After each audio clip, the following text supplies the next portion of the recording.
व्यवहारिक गणिताचा विचार करा. व्यवहारिक गणितामध्ये 4 क्रिया कराव्या लागतात. कोणत्या भाऊ? शाळेत? हा, वा वा वा, मग सोपं आहे ना. कितीला जातो तू? बरोबर आहे. बेरीज, वजाबाकी, गुणाकार आणि भागाकार या व्यवहारिक गणितामध्ये केल्या जाणाऱ्या क्रिया आहेत. व्यवहारिक गणितामध्ये आपण जर विचार केला तर 2 आणि 2 4 ही कोणती क्रिया आहे? बेरीज. 2तून 2 गेला 0. वजाबाकी 2 गुणिले 2 4 आणि 2 भागिले 2 1. बरोबर. बेरीज, वजाबाकी, गुणाकार, भागाकार हे व्यवहारामध्ये आपण गणित केले जात आहेत. व्यवहारामधलं गणित आणि परमार्थामधलं गणित यामध्ये असा फरक आहे बघा. व्यवहारामध्ये मोठ्या संख्येतून लहान संख्या वजा होते, एका लहान संख्येतून मोठी संख्या वजा होते. वा वा वा, चांगली हुशार पोरं जवळ ठेवले बरं का अण्णा. चांगली गोष्ट आहे. नाही तर मग कीर्तनकाराची पंचायत होते, काय बोलावं काय नाही बोलावं ते. तशी आरवीची मंडळी अशी आहे ना, आरवी मध्ये काय कीर्तन करावं ही पंचायत पडते. याचं कारण जिथं खडा फेकला का तो कीर्तनकार, जिथं खडा फेकला का तो गायक, आणि जिथं खडा फेकला का तो वादक आहे. काय बोलणार आहे तुम्ही?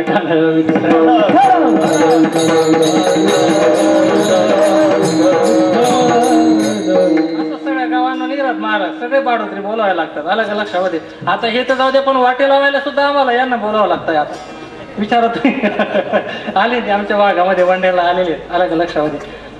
इकडे परमार्थ जास्त वाटतंय मला या भागामध्ये. असो, कुठपर्यंत होतो आपण? हा, परमार्थाचं गणित आणि संसाराचं गणित बघा. आता परमार्थाचे गणित कशा राहतात? बेरीज, वजाबाकी, गुणाकार, भागाकार. तुम्हाला एक प्रश्न विचारू का?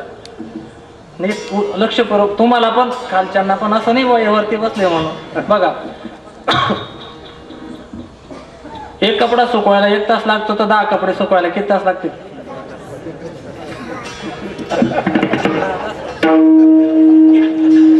कोणाचं याचा कोणी भाव वगैरे जवळ उद्या शिकून द्या बरं का. दुसरं गणित. 5 बगळे 5 मासे 5 मिनिटात खातात, तर 1 बगळा 1 मासा किती मिनिटात खाईल? 5 मिनिट. हा खरं हुशार पोरगा बरं का. त्याने पहिले उत्तर बरोबर दिलं आणि आता बरोबर उत्तर दिलं. आता शेवटचा प्रश्न. हा, 1 बादली पाणी काढायला जर 10 फूट दोर लागतो तर अर्धी बादली काढायला किती लागेल? अरे आता हडकला गड्यावर. बरोबर अडकून गेला. असं सांगण्याचं तात्पर्य विनोदाचा भाग जाऊ दे. हे ना गणित आहे अलग लक्षामध्ये. पण तुम्हाला एक सिद्धांत असा सांगायचा आहे की व्यवहाराच्या गणितामध्ये मोठ्या संख्येतून लहान संख्या वजा होते. 100 मधून 50 जातील का 50 मधून 100? 100 मधून 50 जातील, 10 मधून 5 जातील. बरोबर आहे. पण परमार्थाच्या गणितामध्ये मात्र लहान संख्येतून मोठी संख्या वजा होते. हे परमार्थाचं आश्चर्य. कसं बघा, मला एक सांगा, एकामधून 80,000 वजा होतील का 80,000 मधून 1 वजा होईल? 80,000 मधून 1 वजा व्हायला पाहिजे. परंतु परमार्थामध्ये एकामधून 80,000 वजा झाले ना. एका शिट्टीमधून रावणाच्या 80,000 बायका वजा झाल्या. नाही, मुद्दा तुमच्या लक्षात आला. 5 मधून 100 जातात का 100 मधून 5 जातात? 100 मधून 5 गेले पाहिजे. पण 5 पांडवातून 100 कौरव वजा झाले ना. म्हणजे मग लहान संख्येतून मोठी संख्या वजा झाली की नाही? अलग लक्षामध्ये. असं परमार्थाचं हे गणित आहे ना, संसाराच्या गणितापेक्षा उलट असतं. म्हणून याला ऊर्ध्वमूल असं म्हटलंय. विठाल विठाल.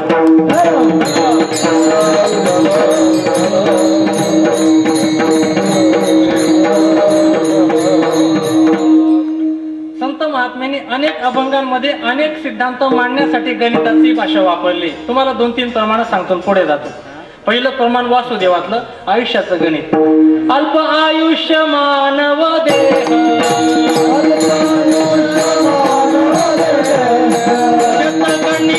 राम राम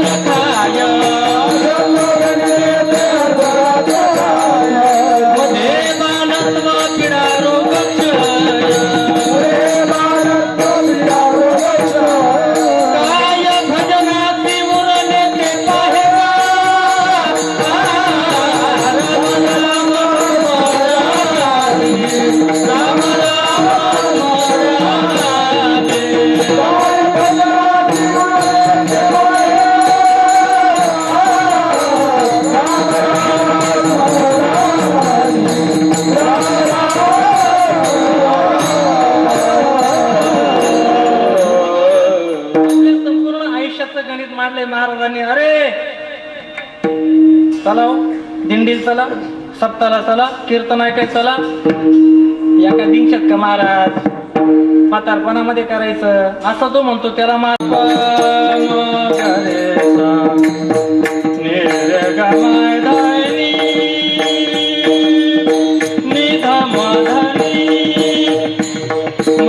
रे सा निसा निधा निधा पद पद पम पम ग म ग रे म ग रे सा निरे निरे ग रे ग म ध म ध नि म ध म ध नि ध नि ध न नि ध प म ग रे सा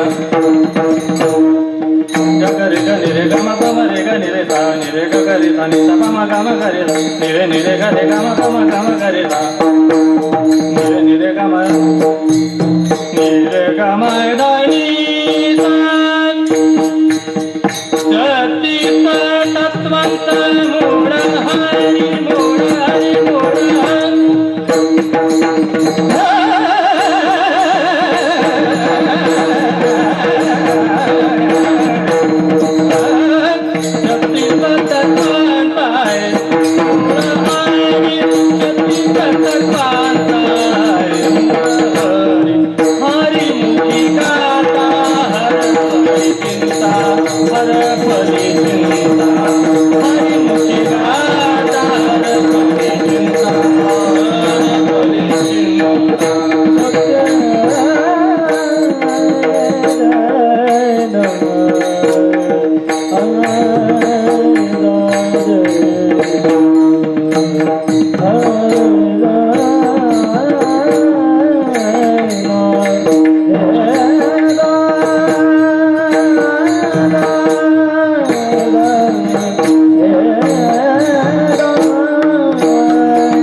महाराजांनी एकनाथी हरिपाठामध्ये गणित मांडलंय आणि ज्ञानेश्वर महाराजांनी सुद्धा आपल्या हरिपाठामध्ये गणित मांडलेले 1 3 5. मग एक काय आहे, एक कालिदास आणि भोजराजा यांच्या कालामध्ये झालेली एक घटना आहे. एक मनुष्य तरुण असा एका गावामध्ये शिरला आणि एक मुलगी पाणी भरण्यासाठी म्हणून जात होती. तिच्याकडे घागर होती आणि ती पाणी भरण्यासाठी जात असताना तो दुष्ट बुद्धीने तिच्याकडे पाहायला लागला.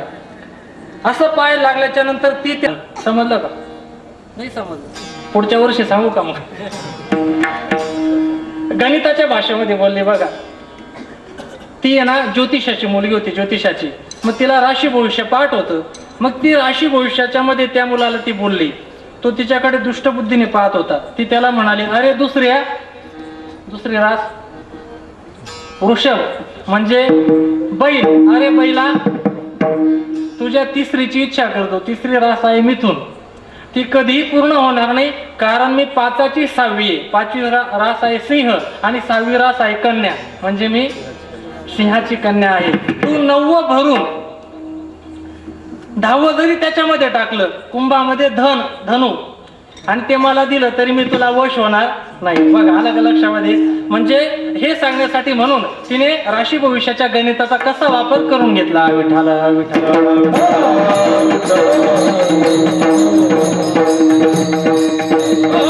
तेव्हा 1 काय 2 काय 3 काय असा प्रश्न आपल्याला साहजिक पडू शकतोय. आपण थोडक्यात जर चिंतन मांडलंय तर एक परमात्मा आहे या जगामध्ये, एक परमात्मा आहे. 2 काय आहे, 2 जीव आणि शिव किंवा ब्रह्म आणि माया हे 2 आहेत.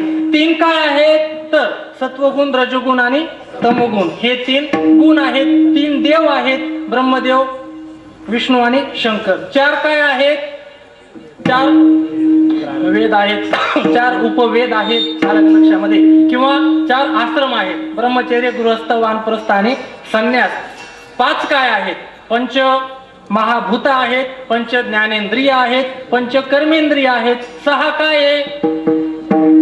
6 शास्त्र आहे ना, 6 शास्त्र आहेत. 7 वा वा या पोरांचा का पाय पडून घ्यावा आता.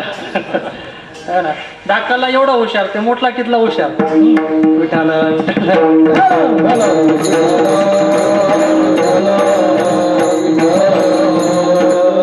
एका गावाला मी असं बोललो, ते पोरं मला उत्तर देत होते.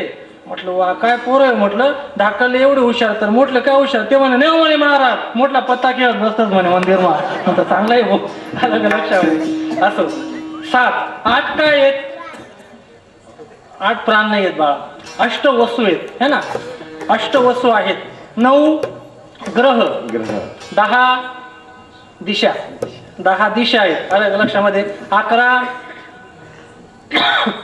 11 रुद्र आहेत, भगवान शंकराचे अवतार म्हणा तुम्ही त्यांना. असे 11 रुद्र आहेत. त्याच्या पुढे काही आपण जाऊ नये, कारण त्याच्यातच कीर्तन काही संपवायचं कारण नाही. त्याच्या पुढे मला येत नाही असे तुम्हाला समजायला काही हरकत नाहीये. आपण पुढचं चिंतन बघू आता. तर 1 काय, 2 काय, 3 काय हे गणित आहे बघा. गणितामध्ये कशा गमती जमती घडतायत तुम्हाला एक गणित सांगतोय मी. एकदा काय झालंय, एक शेतकरी तो शेवटच्या अवस्थेला प्राप्त झाला, 2-4 दिवसात तो मरणार आहे. आणि मग 4 मुलं होते त्याला. त्या 4ही मुलांना त्याने वाटा पाडून दिलाय आणि शेती बरोबर वाटा पाडल्या गेली, पण एक आंबा होता. तो म्हणाला म्हणे बघा मुलांना, आंब्याचा असा वाटा पाडण्यापेक्षा असं करा, दरवेळेस आंबा उतरून घेत जा आणि तुम्ही वाटा पाडून घेत जा, असं म्हणून तो मेला. आणि मग पुढच्या वर्षी त्याने आंबा चांगला आला, तो आंबा उतरवला.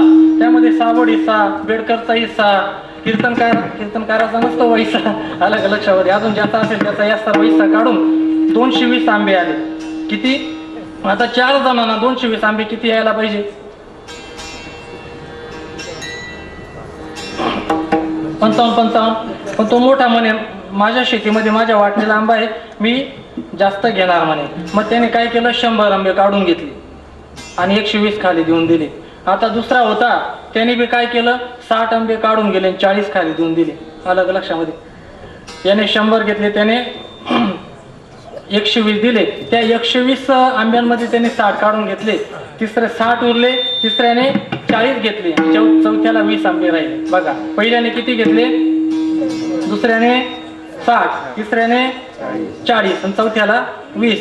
दुसऱ्या दिवशी धुळ्याला बाजार होता, बाजारामध्ये आले आंबे विकायला. 1 रुपयाला 11 आंबे भाव होता, 1 रुपयाला. आता जुना काळ होता तो, आता 11 रुपयाला बी एक आंबा भेटत नाही, तो भाग वेगळा आहे. 1 रुपयाला 11 आंबे. मग पहिल्याकडे 100 होते ना, त्याने 9 रुपयाला 99 आंबे विकून दिले. 9 रुपये आले ना, आंबे किती शिल्लक राहिले, 1 आंबा. दुसरा होता, त्याच्याकडे 60 आंबे होते, 5 रुपयाला 55 आंबे विकून दिले, 5 रुपये आले आणि 5 आंबे शिल्लक राहिले. तिसरा जो होता, त्याच्याकडे आंबे किती होते, 40, 3 रुपयाला 33 विकून दिले, 3 रुपये आले आणि 7 आंबे शिल्लक राहिले. आणि चौथा जो होता ना, त्याच्याकडे 20 आंबे होते, त्याने 1 रुपयाला 11 आंबे विकले, 1 रुपया आला, 9 आंबे शिल्लक राहिले. बघा, पहिल्याकडं 9 रुपये 1 आंबा, दुसऱ्याकडं 5 रुपये 5 आंबे, तिसऱ्याकडं 3 रुपये 7 आंबे, चौथ्याकडे 1 रुपया आणि 9 आंबे. दुसऱ्या दिवशी घरी आले, जेवण केलं, पुन्हा दुसऱ्या दिवशी बाजाराला गेले, लगेच भावामध्ये बदल झाला, सरकार बदललं, भाव बदलला, 1 रुपयाला 1 आंबा. आता पहिल्याकडे किती आंबे शिल्लक होते, 1 रुपयाला 1 विकून दिला, 9 आणि 1 10. दुसऱ्याकडे 5 होते, 5 आंबे विकून दिले, 5 आणि 5 10. तिसऱ्याकडे 7 आंबे होते, 3 रुपये होते, 7 रुपयाला 7 विकून दिले, 3 आणि 7 10. चौथ्याकडे 1 रुपया होता, पण 9 आंबे शिल्लक होते, 9 रुपयाचे 9 विकून दिले, 9 आणि 1 अलग लक्षामध्ये. म्हणजे त्याने गणित खूप फिरवण्याचा प्रयत्न केला, पण सगळ्यांच्या पदरामध्ये जेवढं प्रारब्धामध्ये होतं ना, तेवढंच प्रारब्धामध्ये पडलंय. त्यामुळे माणसानं पण जास्त हाय उपस करू नये, इकडे तिकडे अमुक कर तमुक कर, जेवढं आपल्या नशिबात असेल तेवढंच मिळणार असतं, असा भाग असल्यामुळे परमार्थाला लागावं आणि भगवंताचं नामस्मरण करावं. विठाल विठाल विठाल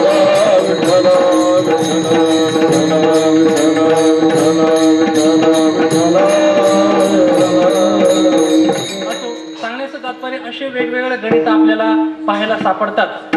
एका अभंगामध्ये नामदेव महाराजांनी आयुष्याचं सुद्धा गणित सांगितलेलं आहे बघा. 1 अर्बुद 7 कोटी देखा 30 लक्ष 10 सहस्र लेखा 7 शते 9 मास बापा तया हिरण्यकश्यपा काय झाले. ही सर्व आयुष्याची गणना आहे. अलग लक्षामध्ये 14 चौकड्या लंकानाथा 99 सहस्र राया दशरथा तेही गेले स्वर्गपंथा. अलग लक्षामध्ये असं आयुष्याचं गणना आहे. असे वेगवेगळे गणित मांडत असताना ज्ञानोबा मात्र नामाचं महात्म्य सांगण्यासाठी या अभंगामध्ये एक आगळं वेगळं गणित अक्षराचं मांडतात. ते अभंगाच्या पहिल्या चरणामध्ये 50 अक्षर करसी भरवारे 50 अक्षर करसी भरवारे 50 अक्षर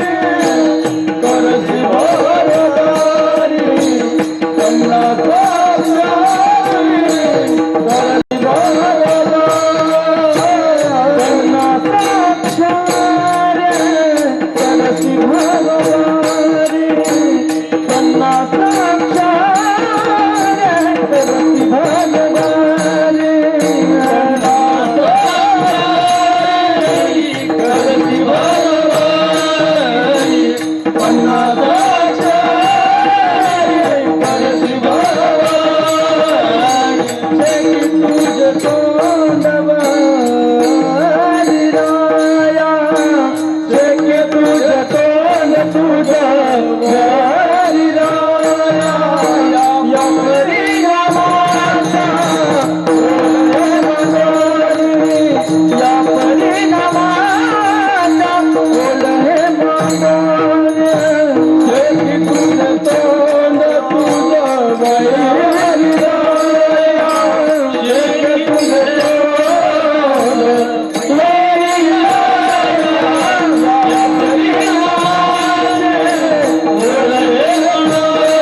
नामाचं महात्म्य सांगत असताना ज्ञानेश्वर महाराज येथे अक्षरांचं गणित मांडतात.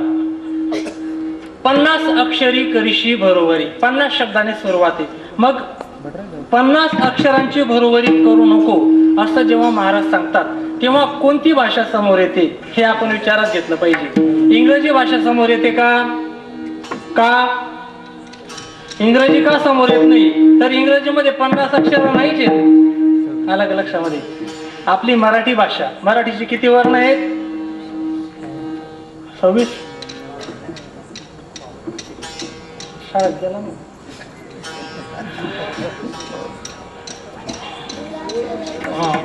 बर बघा इंग्लिश जी भाषा आहे त्या भाषेचे 26 काय म्हणतात त्याला अल्फाबेट्स आणि मराठी भाषेचे 52 वर्ण आहेत.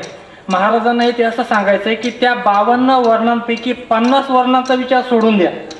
फक्त जे उरलेले 2 आहे ना त्यांचा तुम्ही विचार करा. अलग लक्षामध्ये. आता मग असं का सांगतात महाराज याचं कारण असं होतं. ज्ञानेश्वर महाराजांच्या कालावधीमध्ये एक साधक 50 अक्षरांची घोकंपट्टी करीत बसलेला होता. कचट तप खचट तप गजड धब घजड धब अशी घोकंपट्टी करायचा. माऊलीने त्याला सांगितलं बाबा अशी किती घोकंपट्टी केली तरी तुझा उद्धार होणार नाही, तुला भगवंत प्राप्त होणार नाही. या 50 अक्षरांची बरोबरी सोड आणि तू इतर जे उरलेले 2 अक्षर आहेत त्यांचा विचार कर. बघा हे जे 50 अक्षर आहेत ना ह्या 50 अक्षरांचा जर आपण विचार केला यामध्ये बरोबरी कशी होते त्याचं जर चिंता आपण केलं तर आपल्याला असं लक्षात घेता येतं. आपण म्हणताना क ख ग घ असं म्हणतो तर क ख ग घ हा क वर्ग आहे, ट ठ ड ढ हा ट वर्ग आहे, त थ द ध हा त वर्ग आहे. मग असे वर्ग का बर पाडले त्याचं कारण असं आहे त्याच्या उच्चारानुसार. कसं उच्चार बघा आता प फ ब म चा प वर्ग आहे. तुम्ही प चा उच्चार करा बरं. प चा उच्चार करताना बरोबर दोघी ओठांचा आपण वापर करतो बरोबर आहे. मग प फ ब भ म या सगळ्यांचाच उच्चार 2 ओठांनी करता येतोय. बरं तुम्ही क चा वर्ण उच्चार करा. मागच्या जो टाळू आहे आपला त्याला मागची जीभ लागते अशी क ख ग घ बरोबर आहे. आणि तुम्ही म न यांचा उच्चार करा, यांचा उच्चार नाकातून करावा लागतो. म न बरोबर, यांना अनुनासिक म्हणतात. ज्यांचा उच्चार दोन ओठांनी करावा लागतो त्यांना ओष्ठे म्हणतात. ज्यांचा उच्चार त थ द ध न असा दातांनी करावा लागतो त्यांना दंत्य म्हणतात. आणि ज्यांचा उच्चार ट ठ ड ढ न असा करावा लागतो त्यांना तालव्य म्हणतात. आणि ह चा उच्चार करा आता. ह चा उच्चार डायरेक्ट घशातून येतोय त्याला मूर्धन्य असं म्हणतात. विठाल विठाल.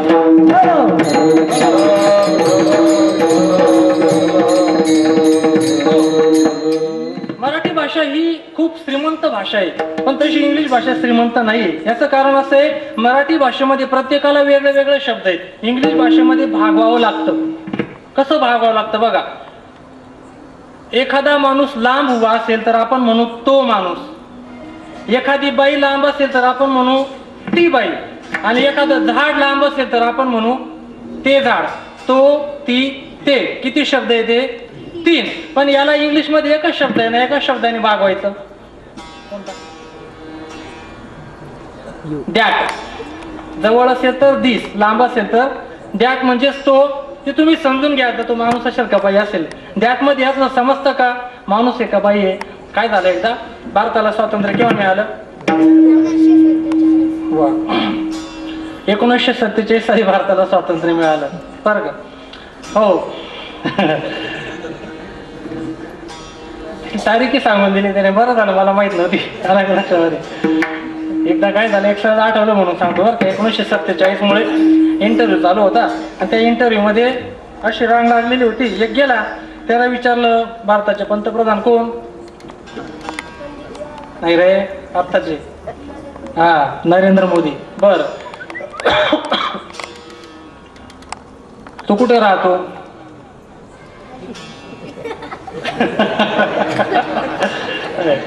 भारताला स्वातंत्र्य केव्हा मिळालं? त्याने सांगितलं इंटरव्ह्यू वाल्याने 1942 पासून प्रयत्न चालू होते, पण 1947 ला स्वातंत्र्य मिळालं. मग तो आला बाहेर, तो दुसरा म्हणे, त्याचा नंबर होता. काय रे, काय काय प्रश्न विचारले? हा म्हणे, प्रश्न जाऊ दे, पण तू काय काय उत्तर दिले ते मला सांग, मी पाठ करून घेतो तेच उत्तर देतो. याने सांगितलं मी पहिलं उत्तर दिलं नरेंद्र मोदीने दुसरं उत्तर दिलं. 1942 पासून प्रयत्न चालू होते, 1947 ला. हा गेला मध्ये, याला विचारलं तुझं नाव काय? नरेंद्र मोदी. तुझा जन्म केव्हा झाला? आता आली ना पंचायत, आलं का लक्षामध्ये? तसं सांगण्याचं तात्पर्य 1947 ला भारत स्वातंत्र्य झाला. तर इंग्रज लोक काही गेले, पण काही ज्यांचे इथं घऱ्या घेतल्या गेलेले होते, त्यांचे कुटुंब स्थायिक झालेले होते, ते इथंच राहून गेले. मग एका इंग्रजांकडे एक नौकर होता, आपला हिंदुस्थानी नौकर होता, रामू नावाचा नौकर होता. त्यांच्या एका मुलीला असाध्य आजार झाला. डॉक्टरकडे गेले. डॉक्टरांनी सांगितलं, बाईसाहेब तुमच्या मुलीचा आजार बरा होईल, पण त्याला गाढवाचं दूध लागेल. त्या दुधाचं औषध बनवलं तरच तुमचा मुलगा बरा होईल. आता ती बाईसाहेब होती इंग्लिश बोलणारी, आणि म्हणून तिने त्या रामू आला त्याला सांगितलं, म्हणजे रामू, अरे ओ मेरी बच्ची जरा बीमार पड़ गई है, तुम एक काम करो, गद्दे का दूध लेके आओ. गद्दे का दूध लेके आओ म्हटल्या बरोबर रामू तिथंच उभा. रामू हालतच नव्हता. अरे क्यों इधर से जाता नहीं? बोले जा जल्दी से गद्दे का दूध लेके आ. रामू म्हणे हमारे तरफ गद्दा दूध नहीं देता. काढो दूध देता का? बैल दूध देतो का? त्या दृष्टिकोनातून त्याचं बोलणं होतं की गद्दा दूध नाही देता. पण मग तिला अशी पंचायत पडली की याला नेमकं कसं समजून सांगावं आता.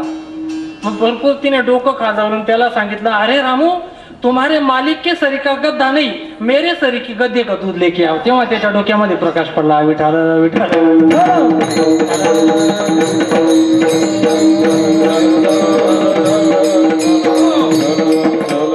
इतर भाषांमध्ये भागवावं लागतं. मराठी भाषा मात्र माझ्या मराठीची बोलू कौतुके.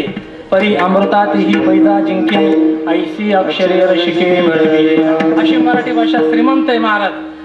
इंग्रजी भाषा बघा तुम्ही, इंग्रजी भाषेचे वर्ण 26 आहेत आणि मराठी भाषेचे त्याच्या दुप्पट आहे 52 है ना. म्हणजे किती श्रीमंत आहे आपली भाषा. आणि त्या इंग्लिश भाषेमध्ये सुद्धा आता बघा तुम्ही, उच्चारामध्ये तिथे तेच प्रकार आहे. ज्यांचा आपण उच्चार असा ओठाने केला जातोय ना, त्याला इंग्लिशमध्ये बायलेबियल म्हणतात. ज्यांचा उच्चार कंठातून होतोय त्याला व्हेलर असं म्हणतात. ज्यांचा उच्चार खालचा ओठ वापरून केला जातोय, त्याला लेबिओ डेंटल असं म्हणतात. असे त्याच्यामध्ये प्रकार पडतात. आता तुम्हाला एकच उदाहरण सांगतो मी बघा. प फ ब भ म यांचा उच्चार कसा करतो आपण? दोन ओठांनी, बरोबर आहे. म्हणजे त्यांना ओष्ठ्य म्हणतात आणि इंग्लिशमध्ये त्याला बायलेबियल म्हणतात. पण प फ ब भ म याचा इंग्लिशमध्ये उच्चार तसा होत नाही. त्याचा उच्चार इंग्लिशमध्ये लेबिओ डेंटल होतो. लेबिओ डेंटल म्हणजे खालचा ओठ आणि वरचा दात. म्हणजे प फ फाय फाईन फाईट फॉल म्हणजे तोंडातली हवा नाकातच गेली पाहिजे. आलं लक्षामध्ये? आपल्या मराठीमध्ये मात्र अतिशय शुद्ध उच्चार आहे, त्याला महत्व आहे. अशी जी मराठी भाषा आहे, ह्या मराठी भाषेचे 52 वर्ण आहेत. एका एका वर्णाला किंमत आहे, एका एका शब्दाला किंमत आहे, एका एका वाक्याला सुद्धा किंमत आहे. विठाल विठाल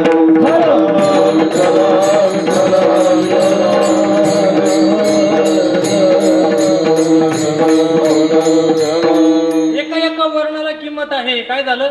भक्तमाल नावाच्या ग्रंथामध्ये एक उदाहरण आलेलं आहे. एक शेठजी, त्याच्या 3 बायका होत्या. तो शेठजी दिल्लीला व्यापार करण्याकरता गेला आणि व्यापार करून भरपूर नफा कमवला आणि त्याने त्याच्या बायकांना पत्र लिहिलं. त्या पत्रामध्ये त्याने असं लिहिलं की मी भरपूर नफा कमवलेला आहे, मी आता परत येणार आहे, तुम्हाला काय पाहिजे ते सांगा. मग प्रत्येकीने पत्रामध्ये लिहिलं. पहिलीने लिहिलं मला सोन्याचा एक हार घेऊन या, दुसरीने लिहिलं मला पैठणी साडी घेऊन या, तिसरी होती तिचं त्याच्यावर अतोनात असं प्रेम होतं, तिने मात्र कोरं पत्र दिलं.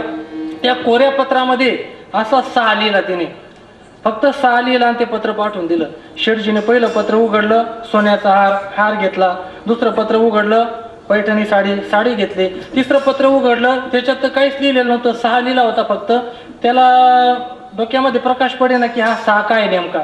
मग मुनीमजीला विचारलं. मुनीमजीने सांगितलं म्हणे शेठजी तुम्ही एक काम करा, तुम्ही लवकराच्या लवकर ट्रेन पकडा आणि तुमच्या त्या जी लहान बाई आहे ना तिला लवकरात लवकर भेटा, तुमची खूप त्या वाट पाहत आहेत. म्हणे कशावरून?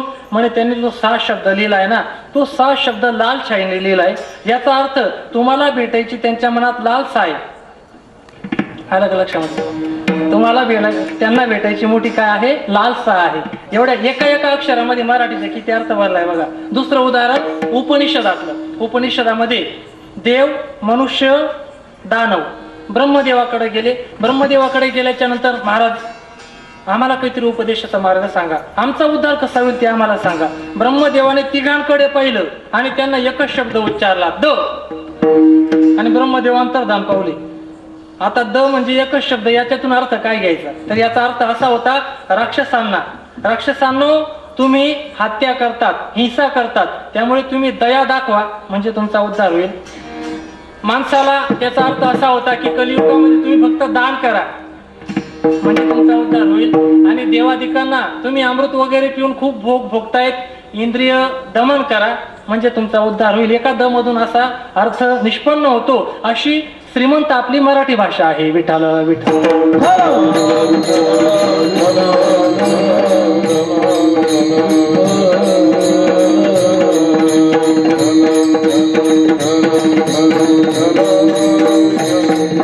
म्हणून माऊली सांगतात बाबा ह्या 50 अक्षरांचा जर विचार करत बसला तर तुझा उद्धार होणार नाही.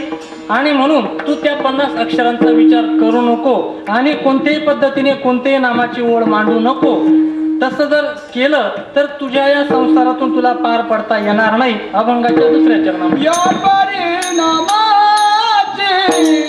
बोलये मांडोनी, या परिणामाचे, या परिणामाचे बोलये मांडोनी, या परिणामाचे बोलये मांडोनी, या परिणामाचे बोलये मांडोनी.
टाळी वाजवा, टाळी वाजवा. नका, फक्त 2 अक्षरांचा विचार करा असं महाराजांना ते सांगायचंय. नामाचा जर विचार केला तर नामाचे 2 प्रकार, सामान्य नाम आणि देवाचं नाम. सामान्य नामाचा अर्थ ते असतीलच असं काही नाही ना. आलं का लक्षामध्ये? एका माणसाचं नाव ठणठण पाळ होतं, त्याला त्याचं नाव आवडायचं नाही, मग तो गेला आपण आपलं नाव बदलू म्हणे.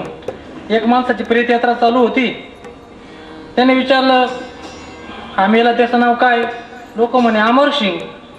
अमरसिंग मरून कसा गेला? मग जाऊ दे गाड्या म्हणे, काय नाव चांगलं नाही. पुढं गेल्याच्या नंतर एक बाई गोऱ्या वेचत होती. काय ग बाई म्हणे, गोऱ्या वेचते तू, तुझं काय नाव? म्हणे लक्ष्मी. तर लक्ष्मी नाव आहे, गोऱ्या वेचते, जाऊ द्या गाड्या म्हणे, हे पण नाव काही काम नाही म्हणे. मग पुढे गेला एक माणूस भीक मागत होता, त्याला विचारलं तुझं काय नाव? म्हणे धनपाल. धनपाल नाव भीक मागतोय. मग तो म्हणे जाऊ द्या गाड्या म्हणे, हे नावाप्रमाणे जर लोक वागतीच नाही, नाव गंगाधर आंघोळ नाही महिनाभर. आलं का लक्षामध्ये? हे जर घेतले नाही बरं का, तर तुम्ही लगेच करण लावून घेणार. कसं आहे, कीर्तनकार मोगम इंजेक्शन देत राहतो. ते ज्याला लागलं त्याला लागलं, तो रेडीमेड देत राहतो. तो ज्याच्या अंगात फिट बसला त्याला बसला. आलं का लक्षामध्ये? तर सांगण्याचं तात्पर्य असं आहे की जे नाम आहे तो म्हणायला लागला अमरसिंग तो मर गया, लक्ष्मी तो गोरे वेचे. लक्ष्मी तो गोरे वेची भीक मागे धनपाल. अमरसिंग तो मर गया, विचारा ठणठणपाल. आपलं नाव जे आहे तेच नाव चांगलं आहे म्हणे. पण देवाच्या नावाचा जर विचार केला तर त्या देवाच्या नावाचा अर्थ आपण लावू शकतो. त्याचे 3 प्रकार. लक्षपूर्वक चिंता नाही का? कोणत्याही देवाच्या नावाचा अर्थ किती प्रकारे होतो? 3 प्रकारे. स्वरूप किंवा संज्ञा, गुण आणि क्रिया. काय सांगितलं? पहिलं स्वरूप, दुसरं गुण आणि तिसरं क्रिया.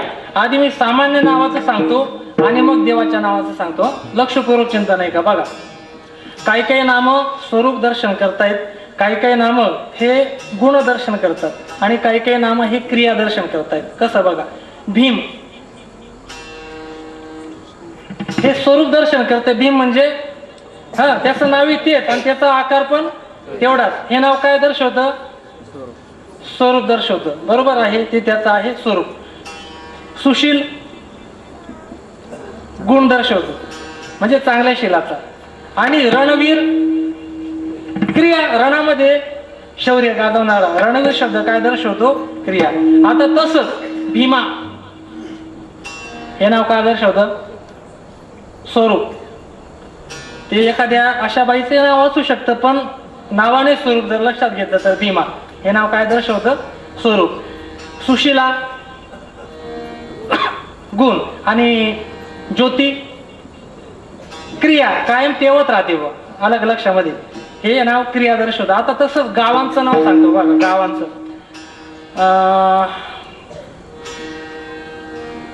आरवी हे स्वरूप नाम आहे किंवा संज्ञा नाव आहे. नाशिक हे गुण नाम आहे. काय गुण आहे? तर जेथे नाक कापल्या गेलं कोणाचं, ते नाशिक हे गुण नाम आहे. आणि संगमेश्वर किंवा संगमनेर हे क्रिया नाम आहे. नदींच्या संगम होण्याची क्रिया नेहमी चालू आहे. हे जर तुम्हाला कळालं नसेल तर तुमच्या गावातलं उदाहरण सांगतो. फक्त ज्यांचे नाव घेतो त्यांनी मला माफ करावं. बघा, स्वरूप नाम, गुणनाम आणि क्रियानाम.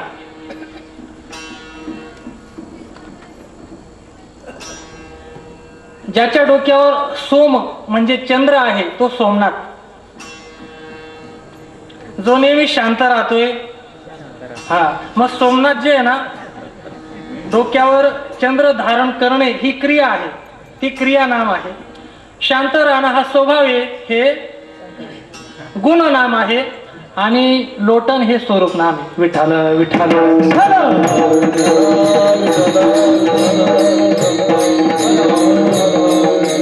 इथे जेवढे बसलेले तेवढ्या सगळ्यांच्या नामाची आपण अशी व्युत्पत्ती काढू शकतोय.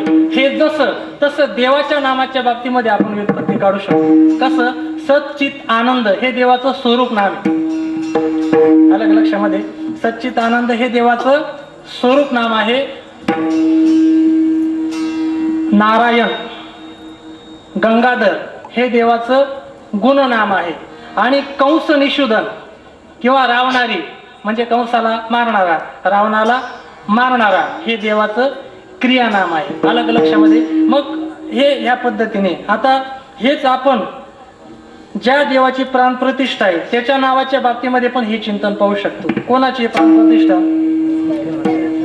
बरोबर, त्याला काय म्हणतो आपण? कोणी विठ्ठल म्हणतोय आणि कोणी विठोबा. कोणी काय म्हणतोय? विठोबा. विठोबा शब्दाचा काय अर्थ? विठोबा शब्दाचा अर्थ लावत असताना शास्त्रामध्ये खूप मोठे वादविवाद झाले बरं का. तर त्याचा मी तुम्हाला थोडक्यात अर्थ सांगतो. तर वी ह्या शब्दाचे अनेक अर्थ होतात. वी म्हणजे संज्ञा, वी म्हणजे उपसर्ग, वी म्हणजे धातू. आणि अशा पद्धतीने जर अर्थ लावले तर वी म्हणजे विहंगम म्हणजे पक्षी. पक्षामध्ये श्रेष्ठ कोण? गरुड. आणि ठोबा म्हणजे ठोंब्या, अक्कल शून्य. सर्व पक्षामध्ये श्रेष्ठ असलेल्या गरुडाला सुद्धा ज्याने ठोंब्या बनवलं हनुमंतरायाच्या मदतीने. हा एक विठोबा शब्दाचा अर्थ आहे. तुम्हाला दृष्टांत सांगून वेळ घेत नाही मी. सत्यभामा, सुदर्शन आणि गरुड यांना अहंकार झाला होता आणि तो अहंकार कोणी दूर केला? हनुमंतरायाने दूर केला होता. म्हणजे गरुडाला त्यांनी ठोंब्या बनवलं. अलग लक्षामध्ये. हा विठोबा शब्दाचा एक अर्थ आहे. दुसरा अर्थ असा होतो वी म्हणजे शून्य, गेलेला. जसं धवा, धव म्हणजे पती, जिचा गेलाय ती विधवा म्हणजे उलटा अर्थ. वी म्हणजे काय? उलट. जसं स्मरण म्हणजे काय? आठवण. आणि विस्मरण म्हणजे त्याचा उलट. बरोबर. योग म्हणजे भेटणे आणि वियोग म्हणजे त्याच्या उलट. म्हणजे वी शब्दाचा अर्थ काय आला इथे? उलट. मग देवाच्या उलट काय आहे? माया. ज्या मायेला पण तो ठोंब्या बनवतो किंवा अक्कल शून्य बनवतो त्याला काय म्हणायचं? विठोबा, विठ्ठल, विठ्ठल.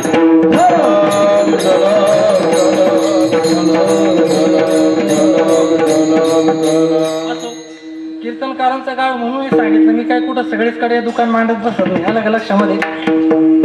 जिथं जो माल लागला तिथं तो माल द्यावा लागतो. या परिणामाची ओळ हे मांडणी. कोणत्या नावाची ओळ मांडायची बघा. आणि ओळ मांडणं म्हणजे काय याला भक्तमाल नावाच्याच ग्रंथामध्ये एक उदाहरण आलेलं आहे, ते सांगतो. तर एका गावामध्ये एक साधू आले. त्यांना तहान लागली. एका माणसाला सांगितलं म्हणे बाबा मला पाणी आणून दे. तो माणूस गेला, पाणी आणून दिलं. त्याने त्याच्या गळ्याकडे पाहिलं, गळ्यात माळ नव्हती. साधू म्हणे अरे तुझ्या गळ्यात माळ नाही. मी ज्याच्या गळ्यात माळ नाही त्याच्या हातचं पाणी पित नाही. महाराज इथं कोण माळ घालायला येणार आहे? आम्हाला कोण दीक्षा देणार आहे? कोण मंत्र देणार आहे? तुम्हीच मला माळ घाला, तुम्हीच माझे गुरु व्हा. ठीक आहे ठीक आहे. मग महाराजांनी त्याला माळ घातली. ते महाराज निर्गुणवादी होते. निर्गुणवादी असल्यामुळे त्यांनी त्याला मंत्र दिला सोहम. तू सोहम मंत्र जपत जाय म्हणे. श्वास घेतला का सो आणि सोडला का हम. एका दिवसामध्ये 21,600 तुझे जप होतील आणि तू परमात्म्याशी एकरूप होऊन जाशील. तो सोहम सोहम जपायला लागला. त्या गावामध्ये सप्ताह होतात.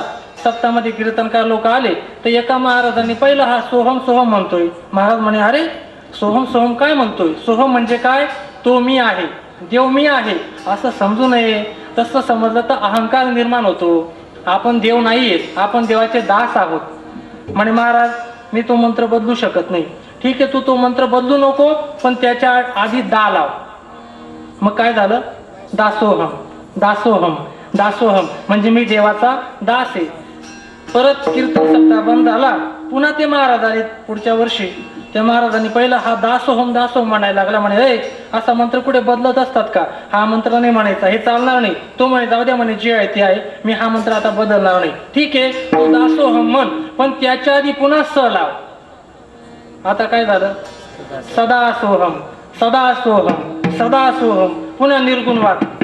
पुन्हा ते महाराज गेले. पुन्हा पुढच्या दिपोळीला सप्ताह. पुन्हा कीर्तनकार आले. कीर्तनकार आल्याच्या नंतर म्हणे का रे तू पुन्हा निर्गुणवादी देवाची उपासना करायला लागलाय का? सदासोहम सदासोहम असं नाही म्हणायचं, त्याच्या आधी पुन्हा दा लाव. मग पुन्हा दा लावल्याच्या नंतर काय झालं?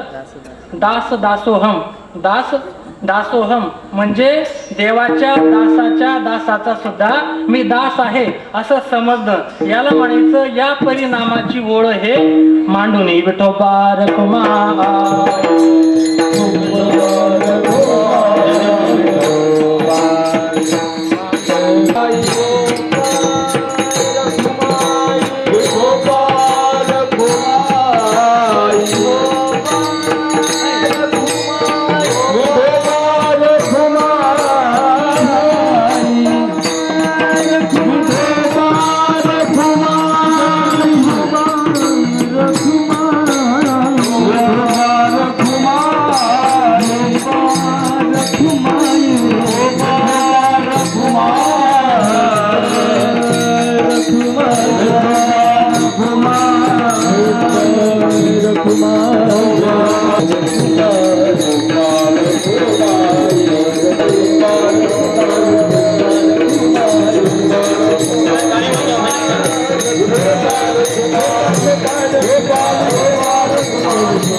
मकार मांडिका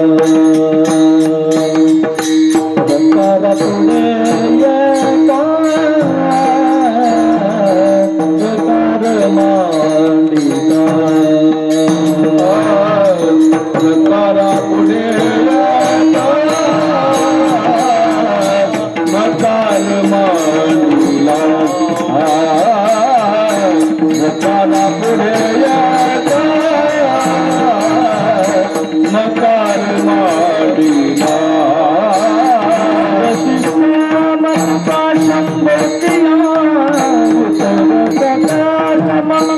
शंभोतिया शंभोतिया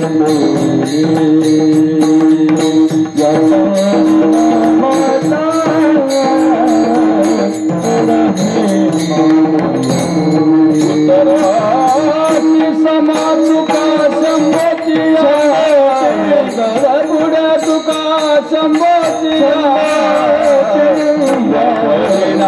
माती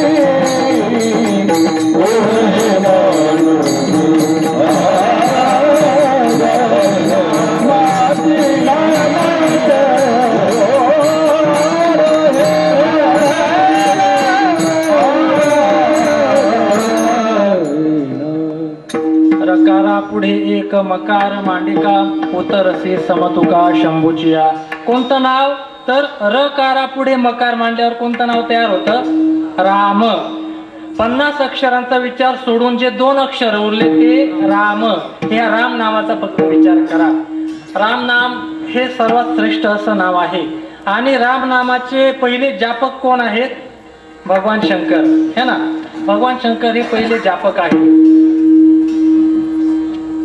राम शब्दाचा अर्थ काय होतो? रमणते योगिनो यस्मिन स रामहा. योगी लोक ज्याच्यामध्ये रमण करतात त्याला राम असं म्हणतात.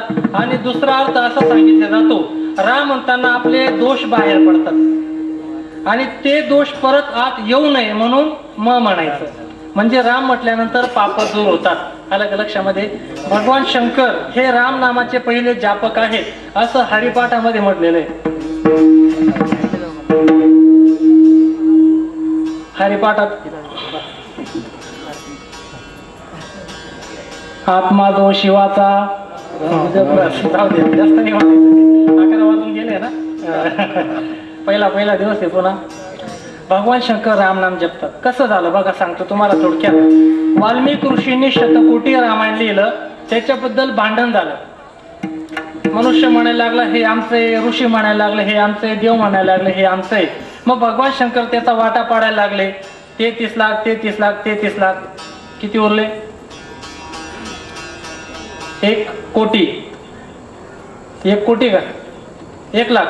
1 लाखामध्ये पुन्हा 33,000 33,000 33,000. किती उरले? 1,000. त्या 1,000मध्ये 300 300 300 100 उरले. 100 मध्ये 33 33 33 1 उरला. तो 1 श्लोक होता 32 अक्षरांचा. त्यामध्ये पण 10 10 10 शब्द वाटून दिले अक्षर आणि 2 अक्षर उरले ते म्हणजे रा आणि म. ते भगवान शंकराने आपल्या कंठात धारण केले. कंठात का धारण केले याचं कारण असं आहे की भगवान शंकराच्या अंगामध्ये उष्णता आहे. कशाची?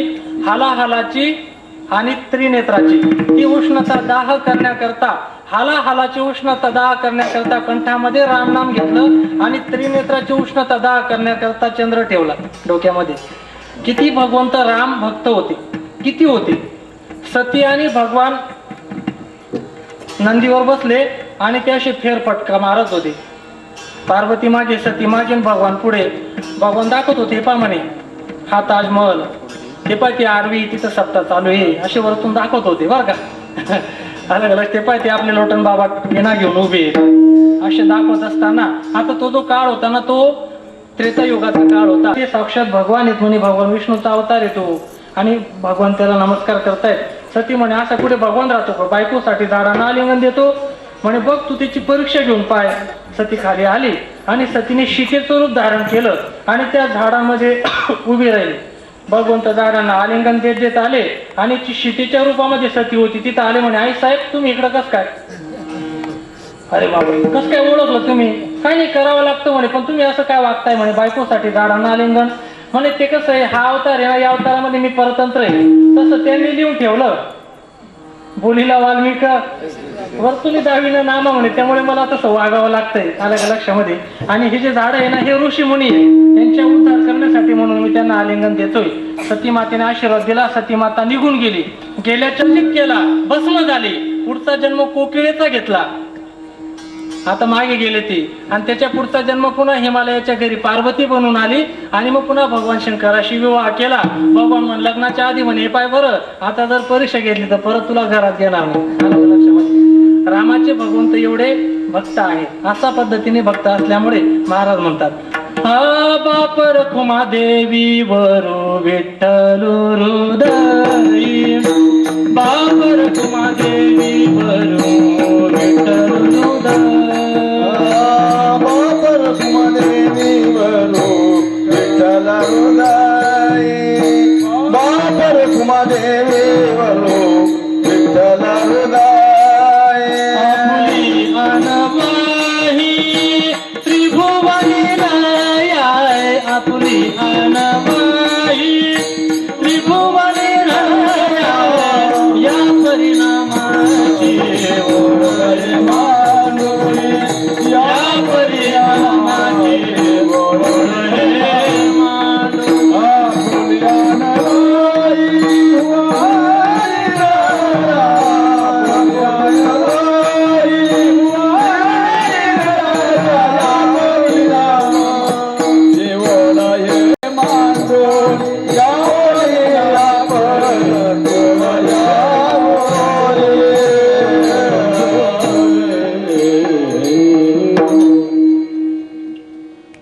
शेवटी महाराज सांगतात की आपुली आण वाही त्रिभुवनी राया, मी माझी शपथ घेऊन सांगतोय, जे काय सांगितलं ते शपथ घेऊन सांगतोय. बघा संत महात्मे सुद्धा शपथ घेऊन सांगतात. म्हणून संत महात्म्यांनी शपथ घेऊन आपल्याला सांगावं आणि मग आपण ऐकावं, एवढे निपत्तर आपण असू नये. आलं का लक्षामध्ये? आणि रामनामाच्या ठिकाणी आपण प्रीत निर्माण करून आणि परमार्थ केला पाहिजे. झालेली सेवा भगवंताच्या चरणी समर्पित करू. या कार्यक्रमासाठी तुमच्या सर्वांच्या प्रेमास्तव माझ्या वाट्याला ही सेवा आली. तुमच्या सर्वांच्या प्रेमाने सद्गुरू तात्या महाराज, वासंता आई यांच्या आशीर्वादाने आणि या कार्यक्रमासाठी परिसरातील सर्व ज्येष्ठ श्रेष्ठ मंडळी उपस्थित आहे. आमचे आदरणीय लोटनांना, ज्यांच्या अंगा खांद्यावर आम्ही खेळलेलो आहोत, असे लोटनांना की जे पूर्वी वळवाडे दिंडीमध्ये नेहमी यायचे, ते आहेत. आमचे वळवाडीचे बाळू महाराज पण इथे उपस्थित आहेत. आणि तुम्ही सर्वजण, हा पहिला दिवस असल्यामुळे आता याच्यानंतर पुढे सुद्धा अतिशय विद्वान अशा वक्त्यांचे कार्यक्रम होणार आहेत. त्यामुळे या कार्यक्रमांना बहुसंख्येने तुम्ही सर्वांनी उपस्थित राहा. मंदिराच्या कार्याला तनमन धनाने सहकार्य करा. आणि तो जो परमात्मा आहे, त्या परमात्म्याला निदान जे गावातली मंडळी आहेत त्यांनी दररोज सकाळीच एकदा का होईना देवाच्या दर्शनासाठी येत चला. आलं का लक्षामध्ये? आता शेवटी ज्ञानेश्वर माऊलींचं भजन करू आणि नंतर मग एक थोडीशी शेवटीशी चाल होईल, मग आपण आपल्या सेवेला पूर्ण विराम देऊ. ज्ञानेश्वर माऊली, जय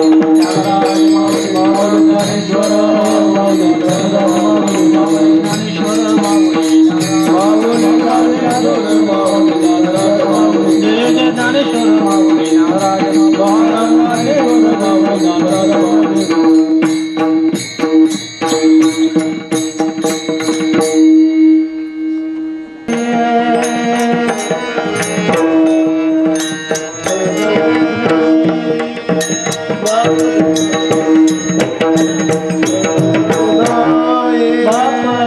देवी विठ्ठल हृदयी, बाप रखुमा देवी वरू विठ्ठल हृदयी.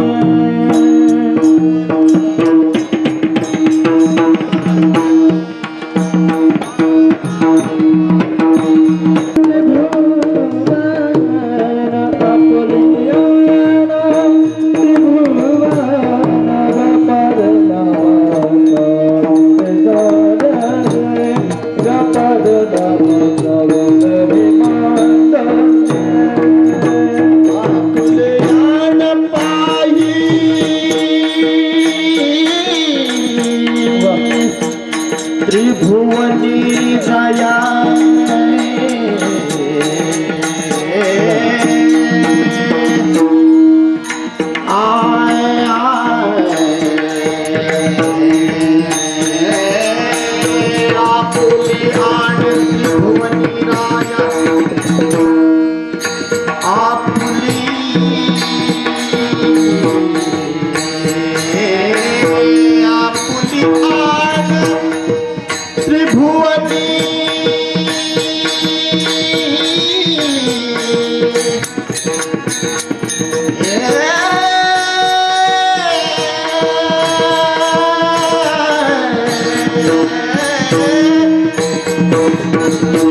संसार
तब डोर